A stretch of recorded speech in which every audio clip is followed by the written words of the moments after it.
Hey guys, today I'm actually gonna do the same video I did with Wolfenstein, but since the footage that I have for this one contains webcam, and for the all the next videos that like contain footage of webcam when I want to talk about the game, I'm gonna be trying to record this whole thing where I'm sitting and talking. So it's like a short disclaimer. I'm gonna talk a bit more about it during during channel review or whatever, since I plan on doing these from time to time, and I really want to do one right now since it was a very long time when I done it. I'm gonna amplify more about it, but it's like a short review. I don't want to keep it long. Don't really want to spend many time editing it. So let's like shrink it and go. The thing that we're gonna talk about is Pongo. Pongo is this game that raises two questions. Mostly, why and how did I find it and decided to play? I have many Steam games, and one day I got really salty at GTA 2. I just wanted to play something else, so I just went and played it, and it turned out to be okay. It was one of those games that you accidentally get on Steam in some bundle or whatever, and it doesn't suck.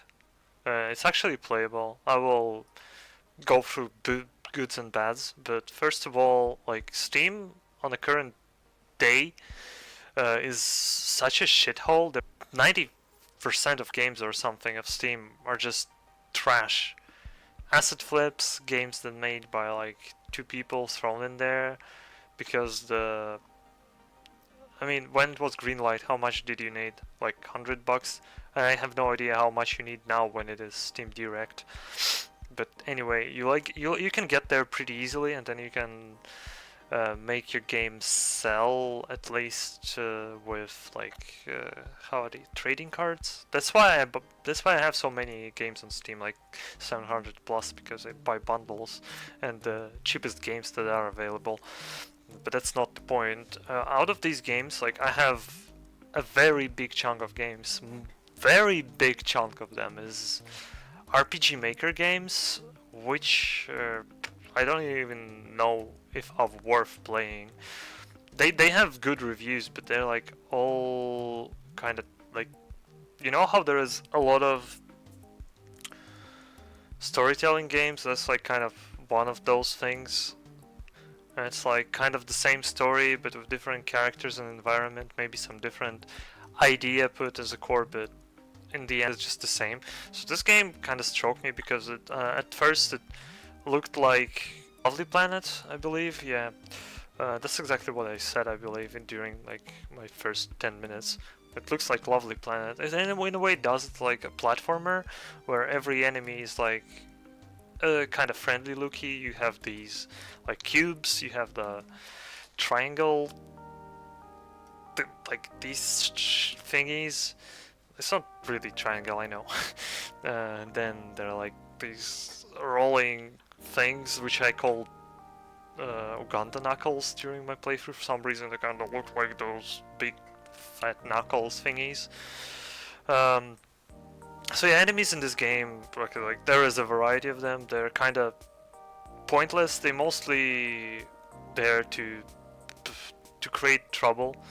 So since I'm going to enemies, let's just straight up go to the game. Like, why is it good or bad? I don't want to spend my entire day here because it's Pongo. I'm not gonna be editing this entire video as I did with Wolfenstein. There are things I want to say, but there isn't many things I want to like show in comparison or show specifically. So there are two core mechanics that they announce on the Steam page, which is you have a pogo stick, so you can jump with your pogo stick, and you can turn it into a pistol and shoot enemies. So shooting enemies part is kind of meh. It's very useless, pretty much not useful at all. There are like a couple levels which are balanced poorly, but that's a bit of an amateur topic. You literally have to kill some enemies because otherwise they will. The getting through level will get really annoying because of how some platforming mechanics are pulled out in a game. Yeah, like the shooting part, I believe there is like an achievement for killing 500 and 1000 enemies, or maybe even 100 and 100 to 50 and 500. I'm not gonna look it up right now, but the thing is, when you beat the game, if you haven't completed a single one of these, you get all of them instantly. Weird thing is, you don't get the achievement for 1000 deaths, but I assume that's for those who want to beat the hard mode, I suppose. If you beat hard mode without dying 1000 times, you might actually get that achievement. That's the only one I didn't get in the entire game. So it's not a long game. It's like it took me like almost 3 hours, which is kind of long, but I think there were like 3-4 levels, which on their own took me half an hour each, because poor game mechanics. So most of the game is like fine. As I said, there are enemies, there is another kind of mechanic, like you can auto jump, and it's weird because it always puts you at the same height. So if you're like jumping from low platform to a higher platform, the highest point you'll be reaching after your jump is still this one. So you jump from here, that's supposed to be highest, you land here, it's like kind of useful in, I used it in one level, and one level was a legit lifesaver. So the first 2/3 of the game, I would say, was getting boring really quickly, because enemies don't do anything. There are no really difficulty spikes. Levels just get longer, and like there are moving platforms and shit. And then at some point they just started accelerating platforms. That was really not cool, because the one of the worst parts of the game is that you don't keep momentum when you jump off the moving platform. So let's suppose there's like a very fast moving platform, and you jump off it, and it's like you're supposed to like fly to the side or something. You're like barely jumping. Like that's how you were moving, and then you jump, and this thing just flies away. There were spikes. They appeared like very close to the game and to the end of the game. They weren't really an obstacle, but there were some cool levels with them, so I liked it. There were like spinning blades. Like that probably was the last obstacle that the game added. That one I found really cool. It made you watch your the rhythm of your jumps, and I believe in hard it will make things much harder. There is a hard mode in this game, which is not very different from easy. The differences are you have one life, so you can get hit by enemies. So probably there you use weapon, maybe. I didn't play it because the other mechanic looks masochistic as fuck, considering the fact that some of platforming mechanics are pretty poor. So, and the other mechanic is you only have air control while jumping up. You don't have air control while you're falling down, which kinda makes sense. I don't know. I mean, I played through like 10 levels, and even in first 10 levels or so, I felt like beating this game on hard can be a real challenge. That was not something I really wanted to do. I just finished the game because I started it, and I kind of wanted to finish it anyway, because, well, I spent time, why wouldn't I? And there is like another thing which is like minor but weird and obscure a bit.